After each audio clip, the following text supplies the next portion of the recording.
परम पूज्य गुरुदेव श्री आशुतोष महाराज जी की असीम कृपा से आज हम सब यहाँ इस पावन अवसर पर एकत्रित हुए हैं। सबसे पहले तो अपने सद्गुरु के चरणों में कोटि कोटि नमन करते हुए इस सत्संग का शुभारंभ करते हैं। कल्पना कीजिए, एक ऐसा नगर जहां का राजा हर रात अपने राज्य में भेष बदल कर निकलता था, यह जानने के लिए कि प्रजा किस देवता की उपासना सबसे अधिक श्रद्धा से करती है। एक रात उसने देखा कि नगर के बाहर एक टूटी फूटी झोंपड़ी में एक निर्धन वृद्धा दीपक जलाकर शिवलिंग के सम्मुख बैठी है। न कोई पकवान है थाली में, न कोई स्वर्ण आभूषण भेंट में, केवल 2 बूंद आंसू और एक टूटा हुआ बेलपत्र। राजा ठिठक गया। उसने सोचा, जिस राजमहल में स्वर्ण के पात्रों में दूध दही से अभिषेक होता है, वहां शिव उतने प्रसन्न नहीं होते जितने इस झोंपड़ी में। ऐसा क्यों? यही प्रश्न आज हमें उस पवित्र दिन की ओर ले चलता है जिसे सावन का पहला सोमवार कहा जाता है, और उस व्रत कथा की ओर जो सदियों से घर घर में सुनाई और सुनी जाती रही है। सावन का महीना आते ही जैसे प्रकृति स्वयं शिवमय हो उठती है। आकाश में घने काले मेघ ऐसे घिर आते हैं मानो स्वयं भगवान शिव की जटाओं से गंगा प्रवाहित होकर बादलों का रूप ले चुकी हो। धरती हरी चूनर ओढ़ लेती है, नदियां अपने तटों से बातें करने लगती हैं, और मंदिरों में घंटियों की गूंज कुछ अधिक ही मधुर सुनाई देने लगती है। ये संयोग नहीं है कि हमारे ऋषियों ने इसी मास को शिव आराधना के लिए सर्वाधिक उपयुक्त बताया। समुद्र मंथन से जब हलाहल विष निकला था और सृष्टि का अस्तित्व संकट में पड़ गया था, तब भगवान शंकर ने उस विष को कंठ में धारण कर लिया था। न उसे उगला न निगला, बस धारण किया। कहते हैं वही घटना सावन के महीने में घटित हुई थी, और उस विष की जलन को शांत करने के लिए देवताओं ने उन पर जल और दूध का अभिषेक किया था। तभी से यह परंपरा चली आ रही है कि सावन में शिवलिंग पर जल चढ़ाया जाता है, ताकि उस नीलकंठ की जलन शांत हो और सृष्टि पर उनकी कृपा बनी रहे। यह कथा केवल एक पौराणिक प्रसंग नहीं, अपितु यह हमें सिखाती है कि जीवन में आने वाले विष को, चाहे वह किसी के कटु वचन हो, चाहे परिस्थितियों की जलन हो, चाहे मन की पीड़ा हो, उसे भी धारण करने की कला सीखनी होगी। न प्रतिक्रिया में उगलना है, न भीतर घोंट कर स्वयं को नष्ट करना है, बल्कि संयम और साधना के बल पर उसे पचाना सीखना होगा। यही नीलकंठत्व है, यही सच्चा शिवत्व है। अब बात करते हैं उस व्रत कथा की जो सावन के पहले सोमवार के दिन विशेष रूप से सुनाई जाती है। प्राचीन काल में एक नगर में एक धनाढ्य व्यापारी रहता था। उसके पास धन धान्य की कोई कमी नहीं थी, विशाल हवेली थी, सेवक थे, परंतु एक ही अभाव उसके जीवन को खोखला किए हुए था, संतान का न होना। वह व्यापारी और उसकी पत्नी दोनों ही रात दिन इसी चिंता में डूबे रहते थे कि उनके वंश को आगे बढ़ाने वाला, उनके वृद्धावस्था का सहारा बनने वाला कोई नहीं है। एक दिन उस व्यापारी ने सुना कि सावन के सोमवार का व्रत रखने से भगवान शिव प्रसन्न होकर संतान का वरदान देते हैं। उसने श्रद्धापूर्वक यह व्रत आरंभ किया। प्रत्येक सोमवार वह प्रातःकाल स्नान करके शिवालय जाता, शिवलिंग पर जल और बेलपत्र अर्पित करता, दिन भर निराहार रहकर संध्या में कथा सुनता और फिर सात्विक भोजन ग्रहण करता। यह क्रम वर्षों तक चलता रहा, बिना किसी विश्राम के, बिना किसी शिथिलता के। भगवान शिव उसकी इस अटूट श्रद्धा और नियमितता से प्रसन्न हुए। एक रात्रि माता पार्वती ने भगवान शिव से कहा कि हे नाथ, वह व्यापारी वर्षों से आपकी आराधना कर रहा है, उसे संतान का सुख प्रदान कीजिए। भगवान शिव ने कहा कि उसके भाग्य में संतान का योग नहीं है, परंतु उसकी भक्ति देखकर मेरा मन भी द्रवित हो उठा है। माता पार्वती के अत्यंत आग्रह करने पर भगवान शिव ने एक विशेष वरदान दिया। वे बोले कि उसे पुत्र तो मिलेगा, परंतु वह पुत्र केवल 16 वर्ष तक ही जीवित रहेगा। यह सुनकर देवर्षि नारद, जो वहीं उपस्थित थे, उन्होंने यह संपूर्ण वार्तालाप सुन लिया। देवर्षि नारद उस व्यापारी के पास पहुंचे और उन्होंने यह शुभ समाचार सुनाया कि तुम्हें पुत्र प्राप्त होगा, परंतु साथ ही यह भी बताया कि उस पुत्र की आयु केवल 16 वर्ष होगी। यह सुनकर व्यापारी स्तब्ध रह गया, परंतु उसकी पत्नी ने धैर्य रखते हुए कहा कि 16 दिन का सुख भी उस अंधकार से बेहतर है जिसमें हम अब तक जी रहे थे। हमें भगवान शिव की इस कृपा को स्वीकार करना चाहिए और शेष भाग्य पर छोड़ देना चाहिए। समय आने पर व्यापारी के घर एक तेजस्वी पुत्र का जन्म हुआ। संपूर्ण नगर में उत्सव मनाया गया, परंतु व्यापारी और उसकी पत्नी के मन में सदा वह भय बना रहता था कि यह बालक अल्पायु है। जैसे जैसे पुत्र बड़ा होने लगा, माता पिता ने उसे शिक्षा और संस्कार दोनों दिए, परंतु उसे कभी घर से बाहर अकेले नहीं जाने दिया, यह सोचकर कि कहीं कोई अनहोनी न घट जाए। जब पुत्र की आयु 16 वर्ष के समीप पहुंची, तब उसके मामा ने आग्रह किया कि उसके विवाह के निमित्त वे उसे काशी नगरी ले जाना चाहते हैं, जहां एक राजकुमारी का यज्ञ आयोजित हो रहा था और वहीं विवाह संपन्न कराने की योजना थी।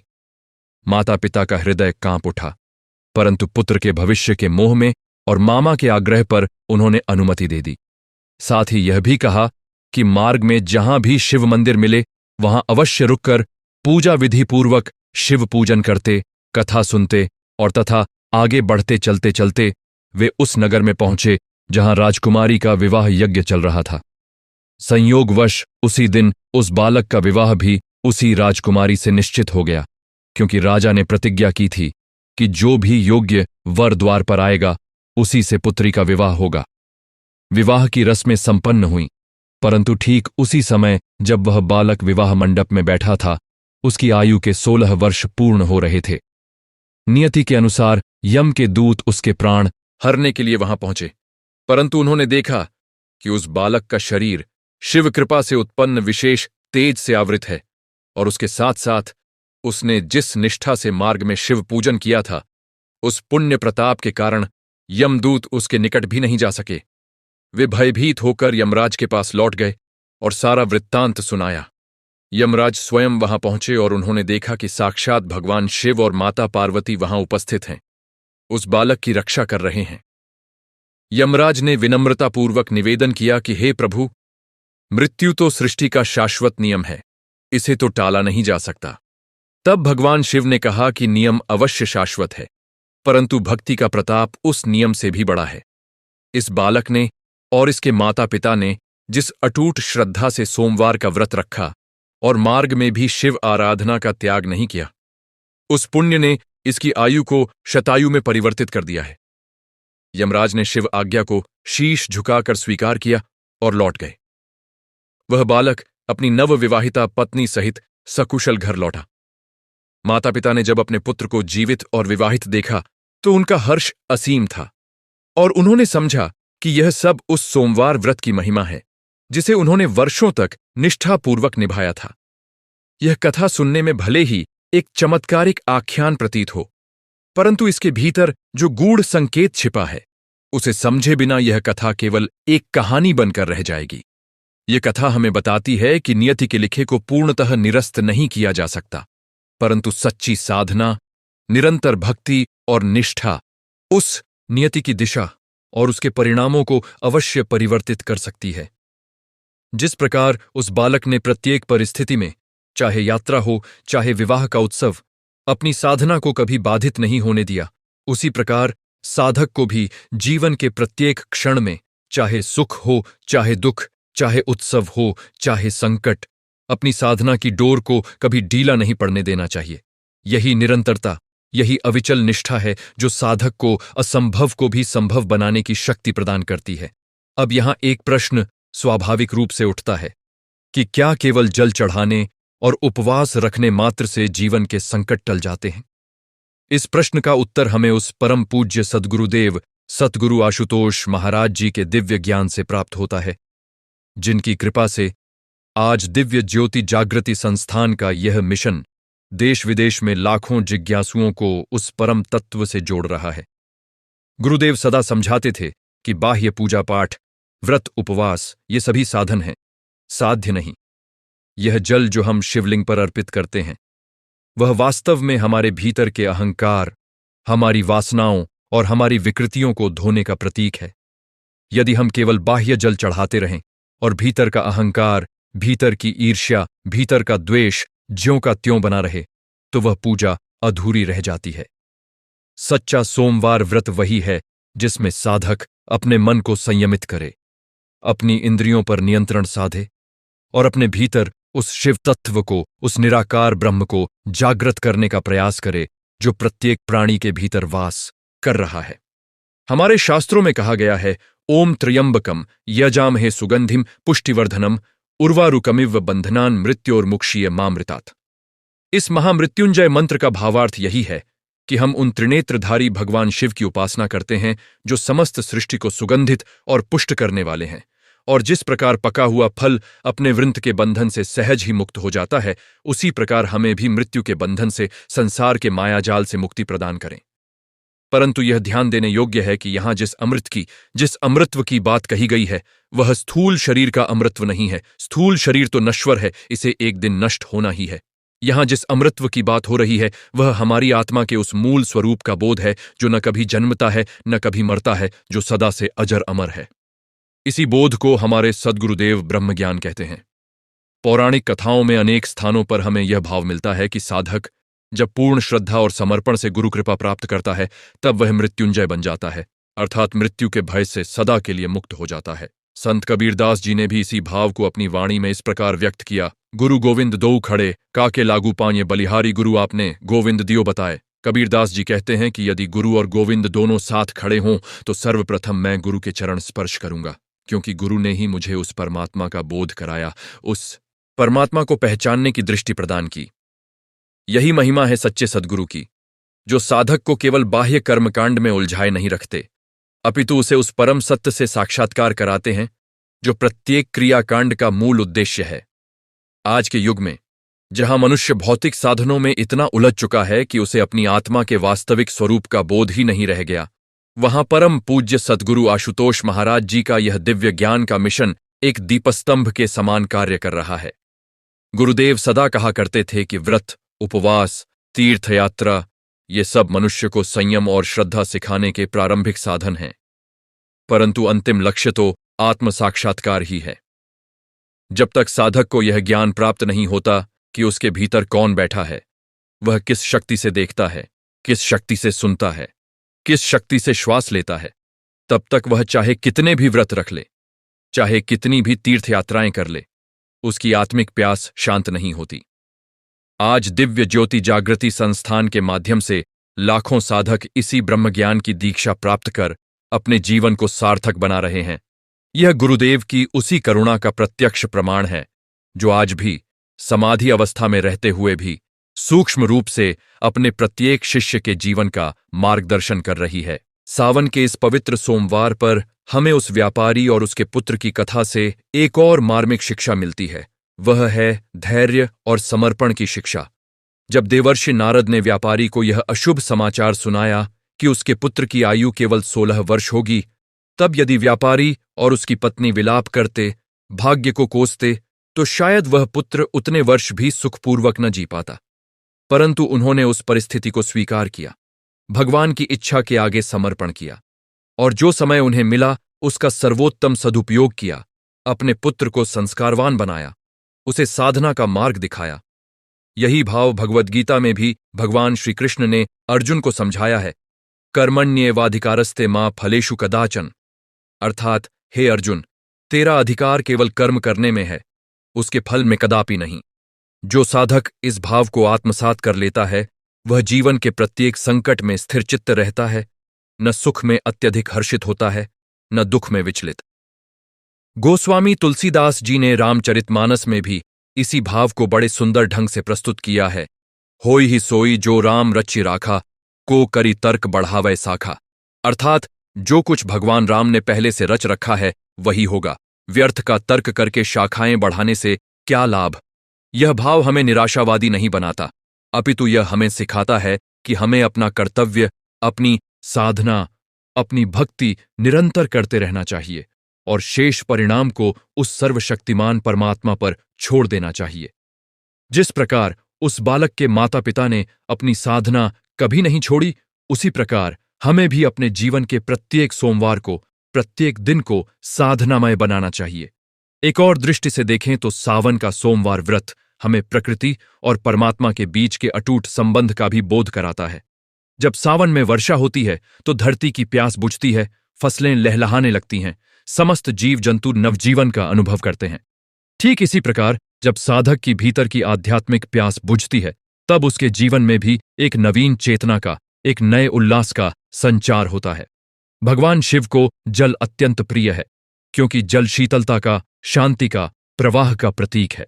जो साधक अपने भीतर शीतलता, क्षमाशीलता और सतत प्रवाहमान भक्तिभाव को धारण करता है, वही वास्तव में शिव का सच्चा आराधक कहलाता है। मीराबाई ने भी अपने पदों में इसी समर्पण भाव को दर्शाया है जब उन्होंने कहा, मेरो तो गिरधर गोपाल दूसरो न कोई। यद्यपि यह पद कृष्ण भक्ति में रचा गया था, परंतु इसका मूल भाव वही है जो शिव भक्ति में भी निहित है, अर्थात संपूर्ण समर्पण, संपूर्ण आत्मनिवेदन। जब तक साधक अपने इष्ट के प्रति ऐसा अनन्य भाव नहीं रखता, तब तक उसकी साधना अधूरी रहती है। सावन सोमवार व्रत की यह कथा भी हमें यही सिखाती है कि व्यापारी और उसके परिवार ने कभी अपनी श्रद्धा में विचलन नहीं आने दिया, चाहे परिस्थितियां कितनी भी विपरीत क्यों न रही हों।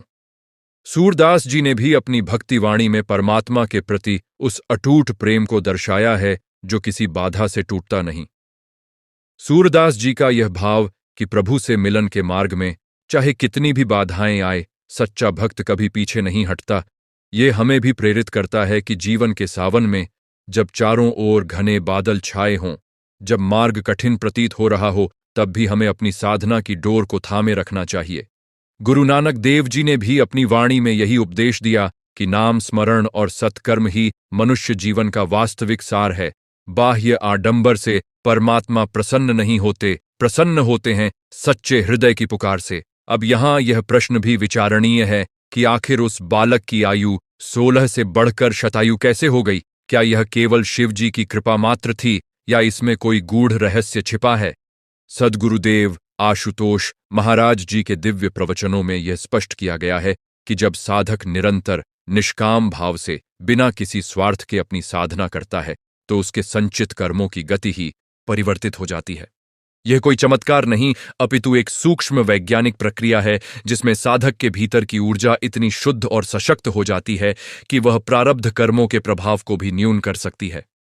यही कारण है कि हमारे शास्त्रों में कहा गया है कि सत्संग और साधना प्रारब्ध को भी परिवर्तित करने की क्षमता रखते हैं, परंतु इसके लिए आवश्यक है निरंतरता, आवश्यक है निष्ठा, और सबसे महत्वपूर्ण है एक सच्चे सद्गुरु का मार्गदर्शन जो साधक को सही दिशा में साधना करना सिखाए। आज दिव्य ज्योति जागृति संस्थान के माध्यम से यह ब्रह्मज्ञान की प्रक्रिया सर्वसुलभ कराई जा रही है। परम पूज्य गुरुदेव आशुतोष महाराज जी ने अपने संपूर्ण जीवन काल में इसी एक उद्देश्य के लिए कार्य किया कि प्रत्येक मनुष्य, चाहे वह किसी भी जाति, धर्म या संप्रदाय का हो, उसे अपने भीतर विद्यमान उस दिव्य ज्योति का बोध हो सके। जिस प्रकार सावन में वर्षा किसी भेदभाव के बिना संपूर्ण धरती को सींचती है, उसी प्रकार गुरुदेव का यह ज्ञान भी संपूर्ण मानवता के कल्याण के लिए प्रवाहित हो रहा है। सावन सोमवार व्रत की एक और विशेषता यह है कि इस दिन साधक को केवल बाह्य उपवास ही नहीं, अपितु मानसिक और वाचिक संयम भी रखना चाहिए। कटुवचन, निंदा, चुगली, क्रोध, इनसे दूर रहते हुए यदि साधक अपने मन को शिव नाम में, राम नाम में या अपने गुरु के नाम स्मरण में लगाए, तो यह व्रत सच्चे अर्थों में सार्थक होता है। हमारे यहां एक कहावत प्रचलित है कि उपवास का अर्थ केवल भूखे रहना नहीं है, अपितु उप का अर्थ है समीप और वास का अर्थ है निवास करना, अर्थात परमात्मा के समीप निवास करना ही सच्चा उपवास है। यदि पूरे दिन शरीर तो भूखा रहे परंतु मन संसार के विषयों में ही भटकता रहे, तो वह उपवास अधूरा है। इसी संदर्भ में हमें उस बालक की कथा का एक और सूक्ष्म पहलू समझना चाहिए। जब वह अपने मामा के साथ यात्रा पर निकला था, तब भी उसने अपनी साधना को यात्रा के आनंद या विवाह की उत्सुकता में डूबकर भुलाया नहीं। यही वह गुण है जो आज के साधकों में भी होना चाहिए। हम अक्सर देखते हैं कि जब तक जीवन में कोई संकट नहीं होता, तब तक साधक भजन सत्संग में रुचि रखता है, परंतु जैसे ही जीवन में कोई उत्सव, कोई नई जिम्मेदारी या कोई व्यस्तता आती है, साधना पीछे छूट जाती है। यह कथा हमें चेतावनी देती है कि साधना कोई ऐसी वस्तु नहीं जिसे परिस्थिति विशेष के अनुसार त्यागा या अपनाया जाए, अपितु यह जीवन की प्रत्येक अवस्था में, प्रत्येक परिस्थिति में निरंतर बनी रहनी चाहिए। एक और गूढ़ रहस्य इस कथा में छिपा है, वह है यमराज का उस बालक के निकट भी न पहुंच पाना। यह प्रतीकात्मक रूप से यह दर्शाता है कि जब साधक अपने भीतर उस शिव तत्व को, उस ब्रह्म ज्ञान को धारण कर लेता है, तो मृत्यु का भय उसे स्पर्श ही नहीं कर पाता। यहां मृत्यु का अभिप्राय केवल स्थूल शरीर की मृत्यु से नहीं, अपितु उस अज्ञान रूपी मृत्यु से भी है जो मनुष्य को जन्म जन्मांतर तक भ्रमित करती रहती है। ब्रह्मज्ञान प्राप्त साधक इस चक्र से सदा के लिए मुक्त हो जाता है। यही उसकी वास्तविक मृत्युंजय अवस्था है। आइए अब एक और छोटी सी दृष्टांत कथा पर विचार करें, जो इसी भाव को और स्पष्ट करती है। एक बार एक शिष्य अपने गुरु के पास गया और पूछा कि गुरुदेव, मैं प्रतिदिन इतनी पूजा करता हूं, इतना व्रत रखता हूं, फिर भी मेरे भीतर शांति क्यों नहीं है। गुरु ने उसे एक घड़ा दिया जिसमें छेद था और कहा कि जाओ, इस घड़े में नदी से जल भर कर लाओ। शिष्य बार बार प्रयास करता रहा, परंतु घड़े का जल छेद से बहता रहा। थककर वह गुरु के पास लौटा और कहा कि गुरुदेव, यह तो असंभव है, यह घड़ा तो भरता ही नहीं। गुरु ने मुस्कुराते हुए कहा कि पुत्र, तुम्हारा मन भी इसी घड़े के समान है, जिसमें अहंकार, वासना, ईर्ष्या, क्रोध के अनगिनत छेद हैं। जब तक इन छिद्रों को गुरु ज्ञान से बंद नहीं किया जाएगा, तब तक चाहे कितनी भी पूजा साधना का जल भरो, वह भीतर टिकेगा ही नहीं। यह सुनकर शिष्य को बोध हुआ कि बाह्य कर्मकांड से पहले भीतर की शुद्धिकरण आवश्यक है, और वह शुद्धि केवल सच्चे सद्गुरु के सानिध्य में ही संभव है। यही कथा हमें भी सिखाती है कि सावन सोमवार का व्रत, शिवलिंग पर जल चढ़ाना, यह सब बाह्य साधन तभी सार्थक होंगे जब हम अपने भीतर के अहंकार और विकारों को भी दूर करने का प्रयास करेंगे। इसके लिए आवश्यक है सद्गुरु की शरण, जो हमें बताए कि हमारे भीतर का वह छिद्र कहाँ है और उसे कैसे बंद किया जाए। परम पूज्य सद्गुरु आशुतोष महाराज जी सदा यही कहा करते थे कि मैं तुम्हें कोई नई वस्तु नहीं दूंगा, केवल वह वस्तु दिखाऊंगा जो सदा से तुम्हारे भीतर विद्यमान है, परंतु अज्ञानवश तुम उसे पहचान नहीं पा रहे।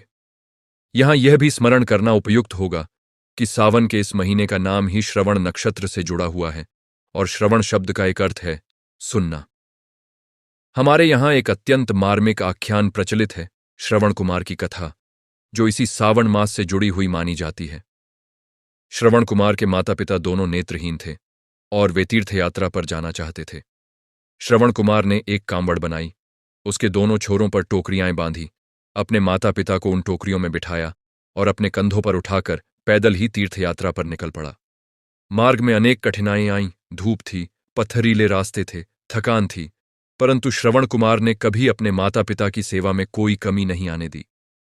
एक दिन जब वह अपने प्यासे माता पिता के लिए नदी से जल लेने गया, तब अंधकार में जल भरने की आवाज को हिरण समझकर एक राजा ने शब्दभेदी बाण चला दिया और श्रवण कुमार उस बाण से आहत होकर वहीं गिर पड़े। अपनी अंतिम सांसों में भी श्रवण कुमार को अपने प्राणों की नहीं, अपने प्यासे माता पिता की चिंता थी। यह कथा हमें सेवा और मातृपितृ भक्ति का वह उच्चतम आदर्श प्रस्तुत करती है जिसकी नींव पर संपूर्ण भारतीय संस्कृति खड़ी है। श्रवण कुमार की यह कथा और सोमवार व्रत की कथा दोनों ही हमें एक ही तत्व की ओर संकेत करती है, समर्पण का तत्व। जिस प्रकार श्रवण कुमार ने अपने सुख दुख की चिंता किए बिना अपने माता पिता को कंधों पर उठाया, उसी प्रकार सच्चे साधक को भी अपने अहंकार को, अपने स्व को अपने सद्गुरु के चरणों में समर्पित कर देना चाहिए। सेवा केवल शारीरिक श्रम नहीं है, सेवा एक भाव है, एक समर्पण है, जिसमें सेवक अपने स्वार्थ को भुलाकर दूसरे के सुख की चिंता करता है। यही भाव जब साधक अपने गुरु के प्रति, अपने इष्ट के प्रति और समस्त प्राणिमात्र के प्रति विकसित कर लेता है, तब उसका जीवन सार्थक हो जाता है। दिव्य ज्योति जागृति संस्थान में सेवा को साधना का ही एक अभिन्न अंग माना गया है, क्योंकि निष्काम सेवा से अहंकार का क्षय होता है और हृदय में विनम्रता का संचार होता है। सावन के महीने में एक और दृश्य अत्यंत सामान्य है। वह है कांवड़ यात्रियों का समूहों में गंगा जल लेकर पैदल यात्रा करना और उस जल को अपने अपने क्षेत्र के शिवालयों में अर्पित करना। यह कांवड़ यात्रा भी उसी समर्पण भाव का प्रतीक है, जिसमें यात्री कठिन धूप में नंगे पैर मीलों की दूरी तय करते हुए केवल इस भाव से चलता है कि उसके कंधों पर जो जल है वह भगवान शिव को अर्पित होने वाला है, और उस जल को भूमि पर रखना भी वर्जित माना जाता है। यह भाव हमें सिखाता है कि जब लक्ष्य पवित्र हो, जब साधना सच्ची हो, तो मार्ग की कठिनाइयां गौण हो जाती हैं। परंतु यहां भी वही मूल प्रश्न विद्यमान है कि क्या केवल गंगा जल शिवलिंग पर चढ़ा देने मात्र से जीवन का कल्याण हो जाएगा? यदि हमारे भीतर का अहंकार, हमारा क्रोध, हमारी वासनाएं ज्यों की त्यों बनी रहे। सद्गुरुदेव का यही उपदेश था कि बाह्य यात्रा के साथ साथ भीतर की यात्रा भी अनिवार्य है। और वह भीतर की यात्रा तभी संभव है जब कोई सच्चा मार्गदर्शक, कोई सद्गुरु हमें उस मार्ग पर चलाए। बेलपत्र का भी शिव पूजन में विशेष महत्व है। कहा जाता है कि बेलपत्र की 3 पत्तियां भगवान शिव के त्रिनेत्र का, सत्व रजस्तम 3 गुणों का और सृष्टि स्थिति संहार के त्रिविध कार्यों का प्रतीक हैं। जब साधक बेलपत्र अर्पित करता है तो यह भाव होना चाहिए कि मैं अपने त्रिगुणात्मक मन को, अपने संपूर्ण अस्तित्व को आपके चरणों में समर्पित कर रहा हूं। इसी प्रकार रुद्राक्ष धारण करने की भी परंपरा है, जिसे भगवान शिव के नेत्रों से उत्पन्न माना जाता है और जो साधक की एकाग्रता व मानसिक शांति को बढ़ाने में सहायक माना जाता है। परंतु इन सभी प्रतीकों का वास्तविक अर्थ तभी प्रकट होता है जब साधक उनके पीछे छिपे भाव को समझे, अन्यथा वे केवल बाह्य आडंबर बनकर रह जाते हैं। एक और महत्वपूर्ण प्रसंग है एयूएम नमः शिवाय के पंचाक्षर मंत्र का। यह मंत्र 5 तत्वों पृथ्वी, जल, अग्नि, वायु और आकाश का प्रतिनिधित्व करता है और इसका निरंतर जाप साधक के शरीर और मन को शुद्ध करता है। परंतु हमारे सद्गुरुदेव सदा यह स्पष्ट करते थे कि मंत्र जाप की सार्थकता तभी है जब साधक को उस मंत्र के पीछे के परम तत्व का, उस निराकार ब्रह्म का प्रत्यक्ष अनुभव भी हो। केवल शब्दों का उच्चारण करते रहना और भीतर की चेतना का जागृत न होना, यह अधूरी साधना है। ब्रह्म ज्ञान की दीक्षा के पश्चात जब साधक को अपने भीतर उस ज्योति स्वरूप परमात्मा का साक्षात्कार होता है, तभी प्रत्येक मंत्र, प्रत्येक जप, प्रत्येक व्रत अपने पूर्ण अर्थ में सार्थक होता है। रावण के प्रसंग का स्मरण भी यहां उपयुक्त होगा, क्योंकि रावण भी भगवान शिव का परम भक्त था। उसने शिव तांडव स्तोत्र की रचना की, अपने सिरों को काटकर शिव को अर्पित करने का प्रयास किया, अनेक कठोर तप किए, परंतु उसकी भक्ति में एक बड़ी कमी थी, अहंकार। रावण का ज्ञान, उसका तप, उसकी शक्ति, सब कुछ अहंकार से आवृत था और यही अहंकार अंततः उसके विनाश का कारण बना। इसके विपरीत उस व्यापारी के पुत्र की कथा में हम देखते हैं कि विनम्रता, निष्ठा और निष्काम भाव से की गई साधना ने असंभव को संभव बना दिया। यह अंतर हमें सिखाता है कि साधना की शक्ति नहीं, साधना में निहित विनम्रता और समर्पण का भाव ही उसे सफल बनाता है। महर्षि पतंजलि ने भी योग सूत्र में कहा है कि तप, स्वाध्याय और ईश्वर के प्रति समर्पण, यही क्रिया योग कहलाता है।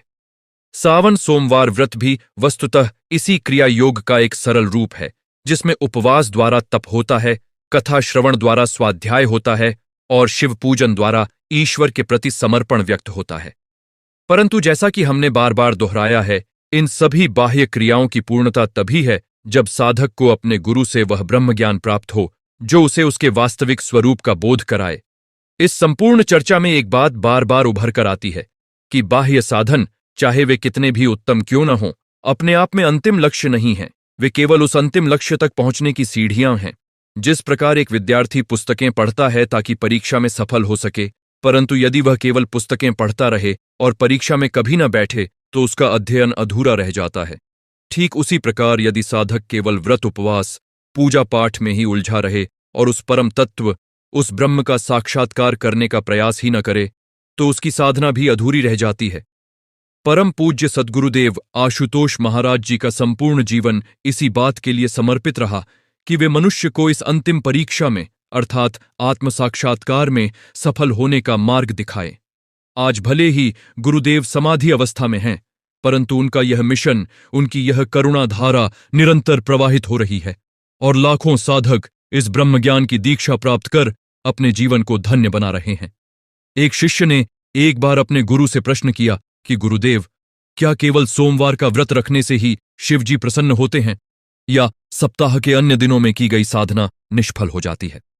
गुरु ने बड़े सुंदर ढंग से समझाया कि सोमवार एक बाह्य दिवस विशेष है जिसे परंपरा के अनुसार शिव आराधना के लिए चुना गया है, परंतु वास्तविक साधक के लिए तो प्रत्येक दिन, प्रत्येक क्षण ही साधना का दिवस होना चाहिए। जिस प्रकार एक प्रेमी अपने प्रियतम को केवल सप्ताह के एक दिन ही याद नहीं करता, अपितु उसका स्मरण उसके हृदय में सतत बना रहता है, उसी प्रकार सच्चे भक्त के हृदय में भी अपने इष्ट का, अपने सद्गुरु का स्मरण निरंतर बना रहना चाहिए। सोमवार व्रत तो केवल इस निरंतर स्मरण को सुदृढ़ करने का एक सामाजिक और सांस्कृतिक माध्यम है। भगवान शिव को औघड़दानी भी कहा जाता है, अर्थात वे बिना किसी भेदभाव के, बिना किसी शर्त के अपने भक्तों पर कृपा बरसाते हैं। भस्म का उनका श्रृंगार यह दर्शाता है कि वे संसार की समस्त मायावी चमक दमक से परे हैं। जो साधक इस भाव को समझ लेता है कि सच्ची साधना बाह्य आडंबर में नहीं, अपितु सरलता, निर्मलता और निष्कपट भाव में निहित है, वही सच्चे अर्थों में शिव का भक्त कहलाता है। यह भी एक कारण है कि उस व्यापारी की कथा में हमने देखा कि उसकी संपत्ति या ऐश्वर्य ने नहीं, अपितु उसकी और उसके परिवार की निष्कपट सरल भक्ति भावना ने भगवान शिव को प्रसन्न किया। आज जब हम इस सावन के पावन सोमवार पर एकत्रित हुए हैं, तो हमें अपने जीवन का भी अवलोकन करना चाहिए। क्या हमारी साधना केवल दिखावे के लिए है, या हमारे हृदय की गहराई से निकलने वाली सच्ची पुकार है? क्या हम केवल संकट के समय भगवान को स्मरण करते हैं, या हमारा प्रतिदिन का जीवन ही एक निरंतर साधना बन चुका है? यह आत्मविश्लेषण अत्यंत आवश्यक है, क्योंकि जब तक हम अपनी वर्तमान स्थिति को ईमानदारी से नहीं पहचानेंगे, तब तक आगे की यात्रा प्रारंभ ही नहीं हो सकती। सावन के इस पावन सोमवार पर हम सभी को यह संकल्प लेना चाहिए कि हम केवल बाह्य कर्मकांड तक सीमित न रहें, अपितु अपने भीतर के उस परम तत्व को पहचानने का प्रयास करें। जिस प्रकार उस व्यापारी और उसके पुत्र ने अपनी अटूट श्रद्धा से असंभव को संभव बना दिया, उसी प्रकार हम भी अपनी निष्ठा, अपनी साधना और सद्गुरु की कृपा से अपने जीवन के प्रत्येक संकट को पार कर सकते हैं।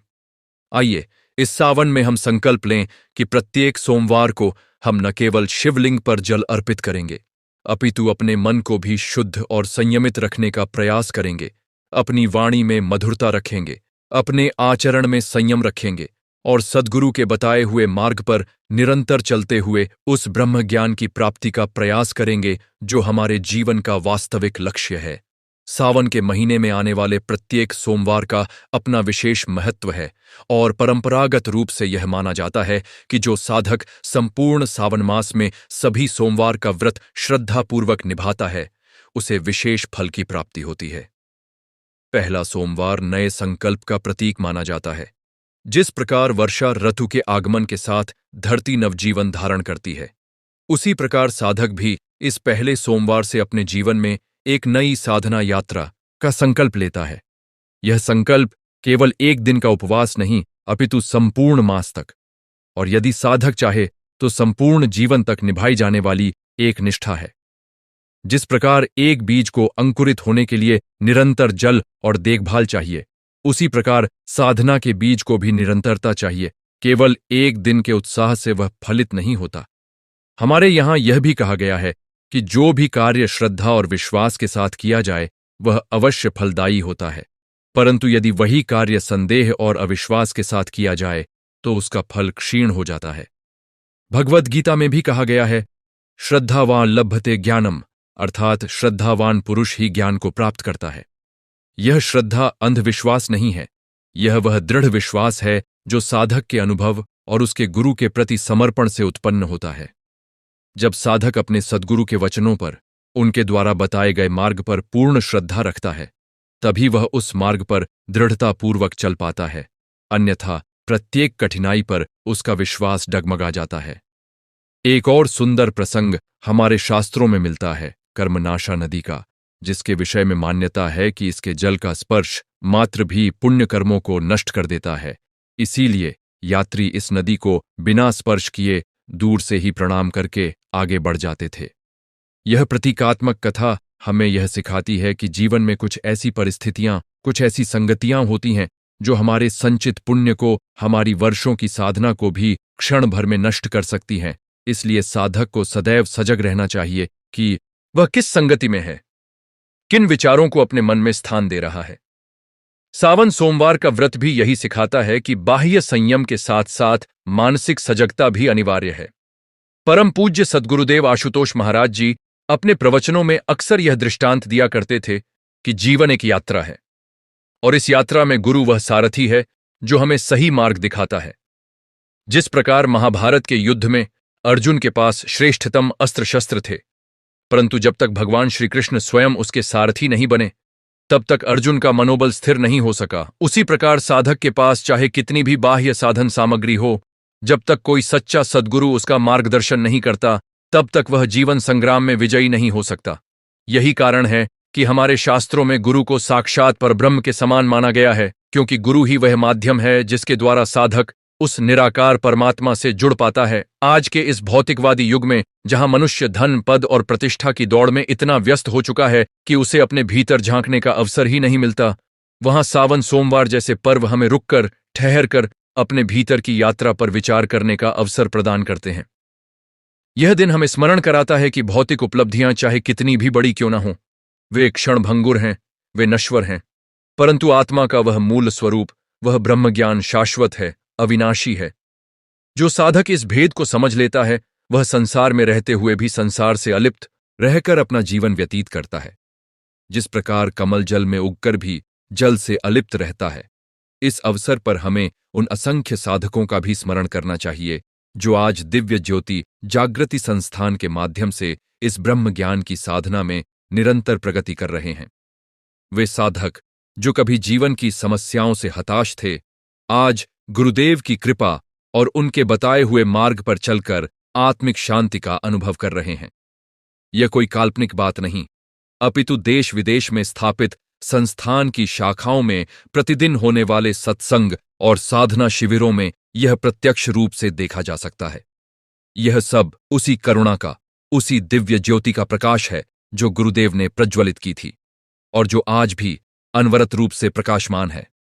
अंत में यही कहना चाहूंगा कि यह सावन सोमवार व्रत कथा केवल एक कहानी नहीं, अपितु जीवन जीने की एक संपूर्ण कला है। इसमें धैर्य है, समर्पण है, निष्ठा है और सबसे बढ़कर इसमें यह संदेश है कि सच्ची भक्ति के समक्ष नियति भी झुक जाती है। जिस प्रकार उस बालक का जीवन 16 वर्ष से बढ़कर शतायु हो गया, प्रकार जब हम अपने जीवन को सद्गुरु की शरण में समर्पित कर देते हैं, तो हमारा जीवन भी सीमित भौतिक उपलब्धियों से ऊपर उठकर उस असीम, अनंत, शाश्वत सत्य से जुड़ जाता है।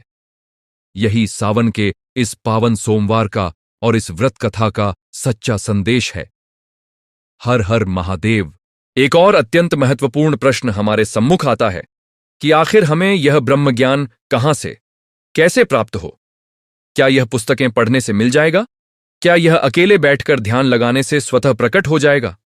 हमारे शास्त्रों का स्पष्ट कथन है, आचार्यवान पुरुषो वेद, अर्थात जिस मनुष्य के जीवन में एक सच्चा आचार्य, एक सच्चा गुरु है, वही वास्तव में ज्ञान को प्राप्त करता है। कठोपनिषद में भी नचिकेता की कथा इसी सत्य को उजागर करती है। नचिकेता एक बालक था, परंतु उसने मृत्यु के देवता यमराज से भी वह प्रश्न पूछने का साहस किया जिसे बड़े बड़े विद्वान भी पूछने से कतराते थे कि मृत्यु के पश्चात आत्मा का क्या होता है। यमराज ने पहले उसे धन, वैभव, दीर्घायु, राज्य, सब कुछ का प्रलोभन दिया, परंतु नचिकेता ने कहा कि ये सब वस्तुएं नश्वर हैं। मुझे तो केवल वह ज्ञान चाहिए जो मुझे शाश्वत सत्य से जोड़े। यमराज उसकी इस दृढ़ता और जिज्ञासा से प्रसन्न हुए और उसे आत्मा के वास्तविक स्वरूप का बोध कराया। यह कथा हमें सिखाती है कि सच्चा साधक वही है जो क्षणिक सुखों के प्रलोभन में न फंसकर उस शाश्वत सत्य की खोज में दृढ़तापूर्वक लगा रहे। सावन सोमवार व्रत भी वस्तुतः इसी दृढ़ता का, इसी जिज्ञासा का एक सामाजिक स्वरूप है, जिसमें साधक बाह्य आराम, भोजन, सुख सुविधा का त्याग करके यह दिखाता है कि उसके लिए आध्यात्मिक लक्ष्य भौतिक सुखों से कहीं अधिक मूल्यवान है। परंतु जैसा हमने पहले भी कहा, यह त्याग तभी सार्थक होता है जब इसके साथ साथ साधक उस सच्चे ज्ञान की, उस सच्चे मार्गदर्शक की खोज भी करे जो नचिकेता की भांति उसे यमराज तक अर्थात उस परम सत्य तक ले जाए। परम पूज्य सद्गुरुदेव आशुतोष महाराज जी ने अपने प्रवचनों में यह भी समझाया कि मनुष्य जीवन एक दुर्लभ अवसर है। 84 लाख योनियों में भटकने के पश्चात यह मनुष्य शरीर प्राप्त होता है और इसी शरीर में वह विवेक है, वह बुद्धि है जिसके द्वारा साधक अपने वास्तविक स्वरूप को पहचान सकता है। पशु पक्षी अपने कर्मों के बंधन में स्वाभाविक रूप से बंधे रहते हैं, परंतु मनुष्य के पास यह क्षमता है कि वह अपने विवेक का प्रयोग करके सद्गुरु की शरण में जाकर अपने कर्मों के इस चक्र से सदा के लिए मुक्त हो सकता है। यही कारण है कि गुरुदेव सदा कहा करते थे कि इस दुर्लभ मनुष्य जीवन को व्यर्थ की वस्तुओं के संग्रह में नाम यश की दौड़ में नष्ट मत करो, अपितु इसका सदुपयोग अपने वास्तविक स्वरूप को पहचानने में करो। इसी संदर्भ में एक और सुंदर दृष्टांत स्मरण होता है। एक बार एक व्यक्ति समुद्र तट पर टहल रहा था। तभी उसे एक चमकीला पत्थर मिला। वह उसे उठाकर घर ले आया और सोचा कि यह कोई साधारण पत्थर है, इसे पेपरवेट के रूप में उपयोग कर लूंगा। वर्षों तक वह पत्थर उसकी मेज पर पड़ा रहा। एक दिन एक जौहरी उसके घर आया और उस पत्थर को देखते ही चौंक गया। उसने बताया कि यह तो अनमोल हीरा है, जिसका मूल्य करोड़ों में है। वह व्यक्ति अवाक रह गया कि इतने वर्षों तक वह इस अनमोल वस्तु को साधारण पत्थर समझकर उपयोग करता रहा। यही स्थिति हम सबकी भी है। हमारे भीतर वह अनमोल आत्मतत्व, वह ब्रह्मज्ञान सदा से विद्यमान है, परंतु अज्ञानवश हम उसे पहचान नहीं पाते और अपने जीवन को साधारण भौतिक वस्तुओं के पीछे भागने में व्यतीत कर देते हैं। जब तक कोई सच्चा जौहरी अर्थात कोई सच्चा सद्गुरु हमें इस अनमोल तत्व की पहचान नहीं कराता, तब तक हम इससे अनजान ही रहते हैं। सावन सोमवार व्रत की कथा में भी हमने देखा कि उस व्यापारी के पुत्र का जीवन तभी सुरक्षित हुआ जब उसने और उसके माता पिता ने निरंतर श्रद्धा और साधना बनाए रखी। यह हमें एक और गहरा संदेश देता है कि जीवन में आने वाली किसी भी विपत्ति से घबराकर साधना छोड़ देना उचित नहीं है, अपितु विपत्ति के समय ही साधना की सबसे अधिक आवश्यकता होती है। जब मामा भांजे को काशी ले जाने का प्रस्ताव रखते हैं, तब माता पिता का हृदय भय से भर जाता है, परंतु वे साधना का सहारा लेकर ही आगे बढ़ते हैं, न कि भय से पुत्र को घर में बंद करके। यही संतुलन जीवन में आवश्यक है, भय से भागना नहीं, अपितु साधना के बल पर भय का सामना करना। अंततः यही कहा जा सकता है कि यह पूरी कथा हमें एक ही सत्य की ओर बारंबार लौटाती है कि बाह्य कर्मकांड की नींव पर जब तक भीतर का ब्रह्मज्ञान प्रतिष्ठित नहीं होता, तब तक साधना अधूरी रहती है। सावन का यह पावन सोमवार हमें केवल एक दिन का व्रत नहीं, अपितु सद्गुरु की शरण में जाकर उस शाश्वत सत्य को पहचानने की प्रेरणा देता है, जो नचिकेता को मिली थी, जो उस व्यापारी पुत्र को मिली थी और जो आज भी दिव्य ज्योति जागृति संस्थान के माध्यम से प्रत्येक जिज्ञासु को सुलभ है। हमारे शास्त्रों में यह भी वर्णित है कि भगवान शिव को संहारक कहा जाता है, परंतु यह संहार विनाश के अर्थ में नहीं, अपितु पुनर्निर्माण के अर्थ में लिया जाना चाहिए।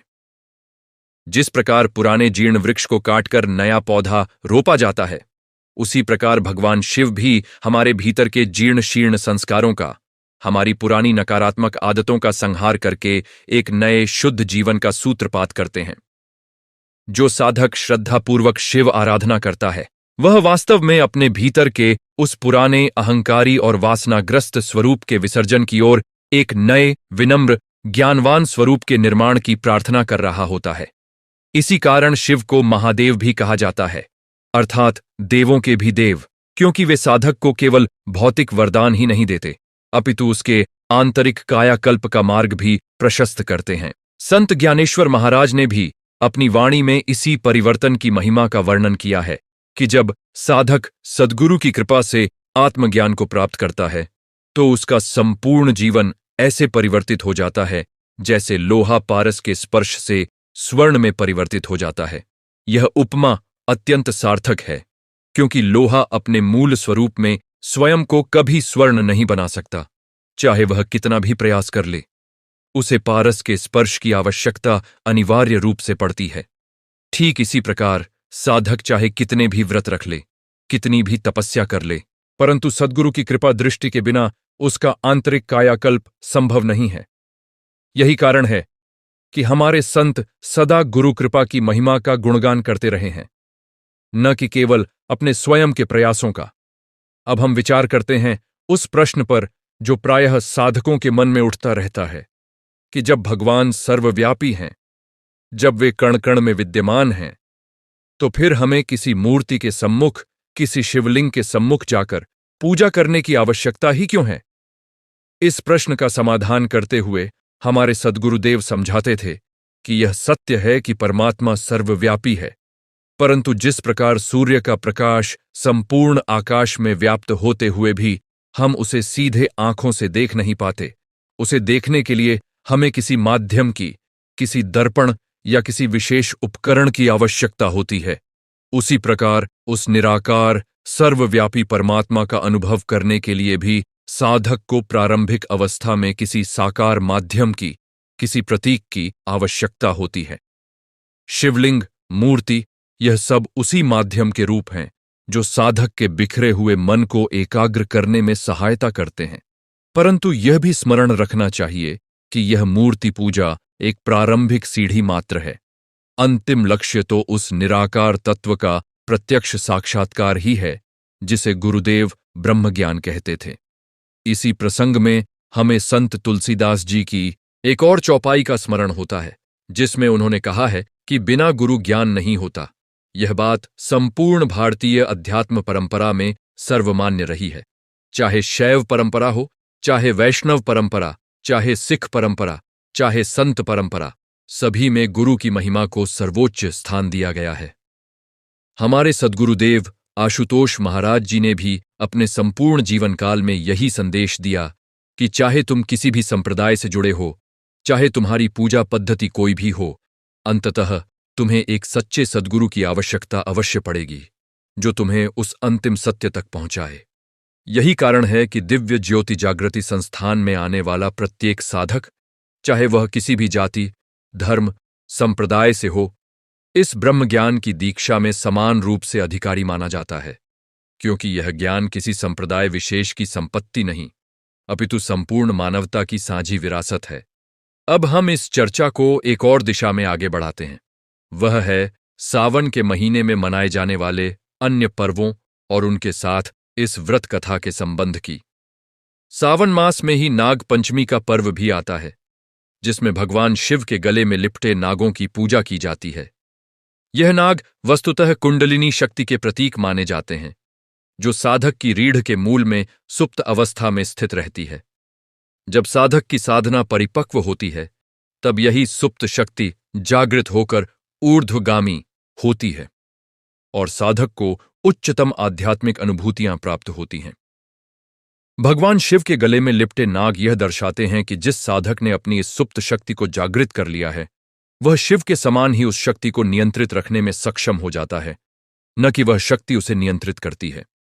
यह एक अत्यंत सूक्ष्म और गूढ़ विषय है, जिसे केवल शास्त्रों को पढ़कर पूर्णतः समझा नहीं जा सकता। इसके लिए भी सद्गुरु के मार्गदर्शन और उनकी दीक्षा की आवश्यकता होती है।